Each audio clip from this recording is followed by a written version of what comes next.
বেলাবা উপজেলা নারায়ণপুর ইউনিয়ন কৃষক দলের উদ্যোগে কৃষি সমাবেশের আজকের সভাপতি মোহাম্মদ বিল্লাল হোসেন, আহ্বায়ক নারায়ণপুর ইউনিয়ন কৃষক দল। আমাদের মধ্যে উপস্থিত আছেন বেলাবা মনোরদিন গণমানুষের নেতা আব্দুল কাদের ভূঁইয়া জুয়েল ভাই। আমাদের মধ্যে আরো উপস্থিত আছেন নরসিংদী জেলা কৃষক দলের নেতৃবৃন্দ ও বেলাবা উপজেলা বিভিন্ন ইউনিয়নের নেতৃবৃন্দ। আসসালামু আলাইকুম।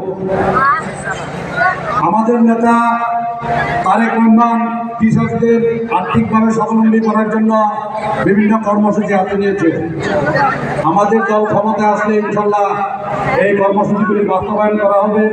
এই সম্পর্কে আমাদের নেতৃবৃন্দ আছেন, আমাদের বেলাবা মনোরদিন নেতা আব্দুল কাদের ভূঁইয়া জুয়েল ভাই আছেন, জেলা নেতৃবৃন্দ আছেন, তারা আপনাদেরকে লিখিত বক্তব্য দিবে।